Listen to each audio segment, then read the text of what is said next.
Hi all, welcome and welcome back to my channel.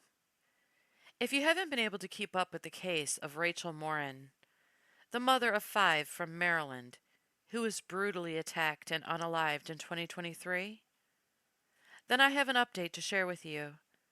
After her attacker was convicted of kidnapping, first-degree SA, and first-degree murder, after the jury deliberated the POS's fate for less than an hour.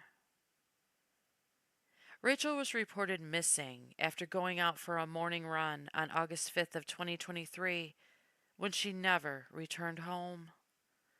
Her body was found the following day after searchers followed a trail of blood to where she was left off the path, meaning she was dragged through the woods. Police say she was SA'd and beaten in the head with rocks. It took almost a whole year for her attacker to be arrested and charged with her brutal unaliving. But after prosecutors were able to tie his DNA to Rachel at the crime scene, it only took jurors minutes to find him guilty. He's scheduled to be sentenced sometime in the next 90 days. Hopefully, he'll be locked up for good and never get the chance to hurt another soul again. A press conference was held after the quick verdict that goes through the case, if you're not familiar with it, that I'll play for you in just a moment. But I'm going to skip the very beginning because too many words are used right off the bat that YouTube doesn't like. But you won't miss much at all because it still has a ton of good information. It also seems to be a bit loud, in case you need to turn your volume down just a bit. Then, after the press conference, I'll play a clip of Rachel's family's attorney talking about the verdict and giving information about what took place in the courtroom, along with other good information as well, which is also very interesting. May Rachel Morin rest in peace, and may God bless her 5 beautiful children who no longer have their mother. Thank you for watching, and here is the press conference. This case shook our Harford County community and robbed a family of their daughter, sister, mother, and friend. On August 5th, 2023, Rachel spent her day as she often did, spending time with her children and boyfriend, working out at a local gym, running errands, and finally taking a walk on the Ma and Pa Trail. Witnesses testified that her time on the trail was her peace, and she never could have predicted that on that day she would never see or speak to her children again. Shortly after entering the trail, Rachel was brutally attacked by Victor Martinez Hernandez, who was waiting in the woods. Rachel fought for her life as she was pulled 150 feet from the main trail into the woods. This was shown by the health data contained on her phone and Apple Watch. Evidence presented at trial proved that once concealed in the drainage culverts just off the trail, she was viciously beaten, raped, and ultimately murdered at the hands of the defendant. DNA evidence recovered from various parts of Rachel's body matched the DNA of Victor Martinez Hernandez. Despite his claims that he had never been to Maryland, the state produced multiple witnesses and business records, proving that he was living and working in Bel Air at the time of the murder. Ultimately apprehended in Tulsa, Oklahoma, the defendant's phone was seized, examined, and found to contain multiple photos and screenshots of Rachel, Harford County News coverage relating to the murder investigation, and searches of her name. From the moment Rachel's body was found, my office has worked hand in hand with the Harford County Sheriff's Office on this case to ensure its successful prosecution.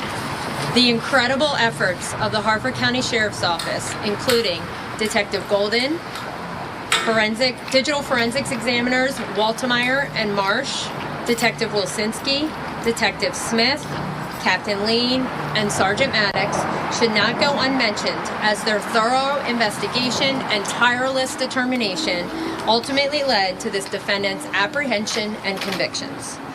We would also like to thank all of our state, local, and federal partners that played a role in supporting the investigative efforts that spanned 10 months to bring this defendant to justice. Specifically, the Bel Air Police Department, the Tulsa Police Department, the Federal Bureau of Investigation, the Department of Homeland Security, and Immigration and Customs Enforcement. We also want to express thanks to the Maryland State Police Forensic Sciences Division for their significant contribution to this case with the DNA analysis. Finally, I would like to thank my co-counsel and Deputy State's Attorney, David Wyden, for his assistance in the prosecution of this case. I must also acknowledge the tremendous effort put forth by my staff from the moment Rachel's body was found and the countless hours spent preparing this case and the over 500 pieces of evidence for trial. At sentencing, the state intends to seek the maximum penalty allowable by law, which includes life without the possibility of parole on the first-degree murder, a life sentence on the first-degree rape, and additional years on the remaining charges. It is my sincere hope that today's verdict brings some peace and closure to the entire Morin family. While no verdict or sentence can ever bring Rachel back, I am proud of the work that was done to ensure that justice was served and that Victor Martinez Hernandez will never again be a threat to another woman in his lifetime. I'm now going to turn the mic over for remarks to Sheriff Gaylor and our federal partners, and I will take questions at the end. Sheriff Gaylor. Thank you. Good evening. I just want to start off by absolutely expressing the thanks from me as the Sheriff of Harford County on behalf of our men and women, particularly our criminal investigators who worked this case so hardly, and our Harford County community who, as you heard from Allison, were so moved by this horrific story and had the world, not just the nation, but the world following. When Ms. Healy says that they were there working this case side by side, she meant it. They were there from the outset at the crime scene along the trail, working alongside our people, hoping for this day, preparing for this day when we would put this person, this monster, in front of a jury and let the evidence speak for itself, which it has. And in record time, what seems like record time, 46 minutes deliberation, returned the just verdict. So I want to thank Ms. Healy and her incredible staff. We have a great working relationship, and there are some cases in a career that really test you, no matter what your role might be. And certainly her coming in as state's attorney 2.5 years ago, this is a lot of experience behind that. But as the individual sitting in the elected state's attorney's chair, she was presented with this super large case. She sat there with her co-counsel, Mr. Ryden, and prosecuted this case and got the just verdict. I would say just sentencing ahead, but we know Maryland did away with the death penalty, which I can't think of any case more appropriately fitting, and sadly our legislature has decided otherwise. I do want to thank, again, you heard from me at the time of the arrest last June, the men and women of the Sheriff's Office and all of our allied partners, many behind me today, many who couldn't be here on short notice. But without that cooperation at the state, the local, and the federal level, working hand in hand with one another with no restrictions set on by silly legislators who want to be pro-criminal, but actually working for public safety, this is what you're able to accomplish. You're able to find a needle in a haystack, and that needle was this monster. The haystack was the world, and working hand in hand, working the evidence, working through technology and the science, we were able to find that individual and bring him to court today to face this justice system. Allison used the word closure when you talk about Rachel's family, Patty, all the members of Rachel's family. And we all know there's no such thing as closure. I also said this at the arrest. They have to live with this for the rest of their life. Closure would mean we bring Rachel back, and we all know that that's not possible. They have to live with the fact, knowing that this person who took Rachel's life in such a horrific way, that he will be removed from society and never allowed to harm another human being again. And that's what we have to take away from this as a success.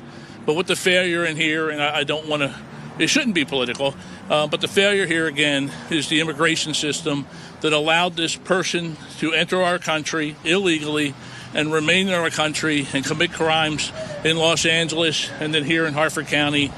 The crime is the Kayla Hamilton case, also from this county. We need our government to work as efficiently as this investigation and this prosecution to work together and take the politics out of it and fix the immigration system in this country and keep our communities safe. And with that, I will end my remarks, and I'll be happy to take some questions at the end, as Allison said. But Special Agent in Charge Bill DeBano has a few remarks.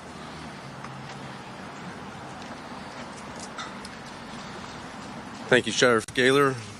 Thank you all for being here. My name is Bill Del Bagno. I'm the Special Agent in Charge of the FBI Baltimore Field Office. Today's conviction is proof that the FBI and our extraordinary partners at the Harford County Sheriff's Office have a long reach. While nothing can bring back Rachel, we can make sure that her killer can do no more harm.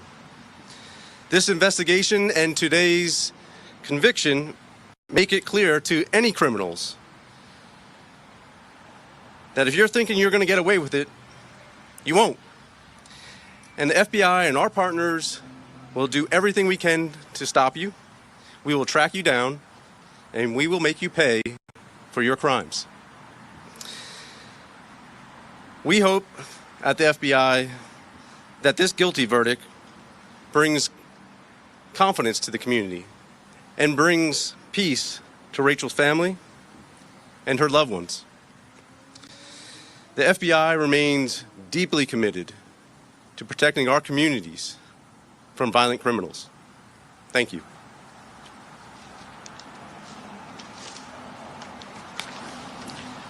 Good evening, everyone. My name is Michael McCarthy. I'm the Special Agent in Charge for Homeland Security's Baltimore Field Office. Today, justice has been served. A jury has returned a guilty verdict in the case of Mr. Martinez Hernandez, who has been convicted of the murder of Rachel Morin. This was a brutal and tragic crime, one that shook our community and devastated a family. I want to begin by thanking the outstanding men and women of the Harford County Sheriff's Office. Their dedication and persistence led to the swift and thorough investigation of this case. Their tireless efforts ensured that the truth came to light. I also want to thank our prosecutors and everyone in the Harford County State's Attorney's Office for their exceptional work. They approached this case with the seriousness and focus it demanded, and they ensured that the facts were presented clearly and forcefully in court. It's important to note that the individual convicted today was in the country illegally. This fact adds another layer of pain and frustration to many of us in the community. It raises questions that deserve to be taken seriously about how we protect our neighborhoods, about how we enforce our laws, and how we prevent such tragedy in the future. To the family of Rachel, I know this day is filled with emotion. While no verdict can undo the loss you've endured, I hope today's outcome brings some measure of justice and a small step toward healing. Your strength and perseverance have been remarkable, and our hearts remain with you. Our community remains committed to public safety and to the rule of law. HSI will continue to work with our law enforcement partners at every level to keep our neighborhoods safe and to hold accountable those who break our laws, no matter who they are or where they come from. Thank you very much. We will now take. Marcus Espinoza with News Nation. Hi. This is a question for anybody who may feel free to answer it. You mentioned how quick they deliberated, 46 minutes. Is there some poetic justice? Of course, there's not closure. We've mentioned that, but is there some poetic justice in this? Happened in 2023. We're in 2025. When you saw a decision so affirmative, so quick, does that get any sort of sense of that poetic justice here for Rachel? I think the quickness of the verdict speaks to the strength of the evidence in the case. This was an airtight case, thanks to the Harford County Sheriff's Office and their hard work. So I think the length of the deliberation is solely based on the strength of the evidence in the case. I would say no. I felt like we presented a strong case. I felt the evidence was strong, and I felt it was unquestionable that the defendant was the person who committed this crime. Ms. Healy, we saw evidence during this trial that it appeared the defendant had been watching videos on reports about this case. One of the screenshots we saw has you in it. Mm-hmm. How did you feel learning that he was watching as you were working to build this case? I mean, I think those searches were in the last days, in the early June timeframe, June 5th through like the 14th. So I think it was really as the police were closing in. Those were cached images. So what that means is if he was watching a video, any image that appeared would go into the cache. So I think I think ultimately at the end of the day, I feel like he was trying to stay one step ahead, but he failed. Victor Martinez Hernandez, however, will forever be known as the man who took Rachel Morin's life, a mother of five, who was just out for a run in August of 2023. Guilty of first-degree murder, first-degree rape, third-degree sex offense, and kidnapping for good measure. The case, just 9 days long, was so violent, so cruel, and so graphic, we could not air most of it. The killer had no alibi, and the killer lied non-stop. But most importantly, the killer's DNA was found on Rachel, around Rachel, and inside Rachel. It goes without saying his defense attorney did not have a whole lot to work with, except, to hopelessly point fingers at others. Oh, look over there, Rachel's boyfriend. The one and only witness that they called was a digital forensic analyst because they tried to suggest that Rachel's Google searches might have pointed to a jilted lover. It did not work. Defense put on a 10-minute case. Rachel's boyfriend cooperated with the police from the beginning. He was never considered a suspect. Let's compare and contrast, shall we, with Victor Martinez Hernandez, who, when finally caught last year in Oklahoma, of all places, denied up and down ever knowing anybody named Rachel Morin. Nah, never heard of her, never seen her, don't know her, never been there. Never even been to Maryland, he said. Never been there. Again, his DNA was all over the crime scene and all over Rachel. By the way, here he is being interrogated by the detectives with a little help from an interpreter. Pero ¿cómo aseguran que yo fui? Well, how can you be sure it's me? Through DNA. Por la evidencia que tenemos. Solo por el ADN. Sí. Si es el ADN, cualquiera se lo puede agarrar a uno y hacerle daño. DNA. Not in the way that it was left. No en la manera. Yeah, it's like, that's what you call in a corner, figuratively and literally. He just kept on denying everything. Everything. Never been to Maryland. But cell phone data and security video and his own family said otherwise. As far as Maryland was concerned, oh, he'd been there. Actually, he'd lived there. And he had worked there at a local Popeyes. He even stayed with relatives there, relatives he later claimed didn't exist. You may also remember that months before the Maryland attack, this thing happened. He allegedly assaulted a child and her mother in their home in Los Angeles. But that attack did not even come up in court, even though it was his DNA found that attack didn't even come up. Nor did the politics surrounding his unlawful presence in the United States of America. That's important. The politics, the mention of that case, and that did not come up. When the verdict was read, Rachel Morin's mother hugged the prosecutor. But this killer, he didn't show any emotion. Nothing. Stone cold. Before being cuffed and escorted out of the courtroom. I am joined now by the attorney for Rachel Morin's family, Randolph Rice. Mr. Rice, thank you for coming back. It's been very helpful to talk to you through this process, as I can imagine that this has just been so overwhelming for Rachel's family. Take me to the moment where you learned 46 minutes into deliberations that there was a verdict. Yeah, Ashley, thanks for having me on. And I think you gave a really good overview of this case. You know, I think they probably were looking for a pen just to fill out the jury sheet because it was quick. We were all settled in for maybe a couple of hours, but when you have a verdict come back that quick, the general rule says it's not good for the defendant. And certainly that proved true today when they came back out and read off that jury sheet and said guilty on all the top counts and really just sealed his fate. So what was the reaction of your clients, Rachel's mom, Patty, and the rest of her family? Yeah. Patty was tearing up, obviously. I think that this was somewhat of a relief. I think this had been a long 19 months.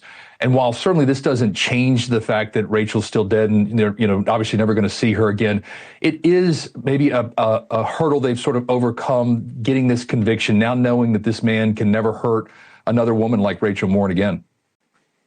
Not that we expected Victor Martinez Hernandez's demeanor to change from the way it has been all throughout this case, stone cold, when horrifying photographs were paraded across the screens, as they have to be in these cases. But what about the moment where he learned that the guilty verdicts, as he knows, will likely mean he will never get out of prison? Yeah, he has been consistent this whole trial with showing very little emotion. During the trial, he was taking notes. He occasionally looked up at videos. But when they read the verdict, it was just like, no big deal. Stone cold face, like you said in the open. It just was not registering what had just happened to him. So when they let him out of court, that's really a moment where oftentimes, and you tell me, victims' family members feel at ease. Because if the killer is there in your presence, you can be relieved, but you really can't feel the weight of your life maybe returning to some semblance of what it was. Tell me a little bit about Patty, the things that she said afterwards, and how she's doing tonight, the mom. Yeah, she's exhausted, really. Because this has been a long trial. I think the emotional exhaustion sort of taken a toll on her.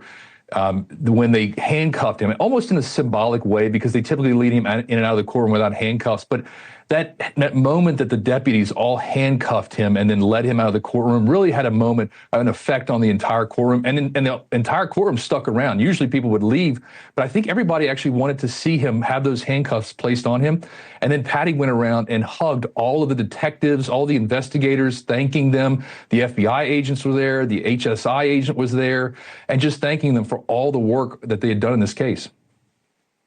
Did anybody show up for him? Did he have one family member, one friend, anybody, a supporter? Well, they had the family members there that were testifying against him in the first couple of days saying, oh, yeah, he's been in Maryland, all right. We saw him because he was living on our couch, and they identified him.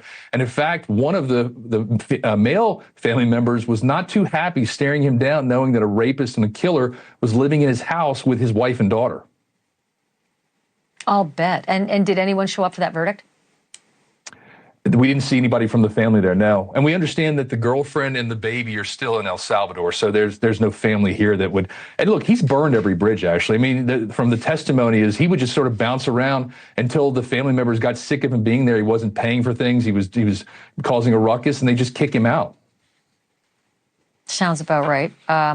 Let me ask you, because when you say El Salvador, that tweaks for a lot of people because, the news has been showing a lot of images of, I think it's called CICOT, the terrorism confinement center in El Salvador. It's that place where all those prisoners are dressed in white shorts, often bare-chested, with their tattoos showing, being marched, with their heads shoved down. We've seen these images nonstop. It's basically a contracted prison in El Salvador that the Americans are putting all of the ICE detainees when they're flying them out of the country. Those are federal processes. This is a state process.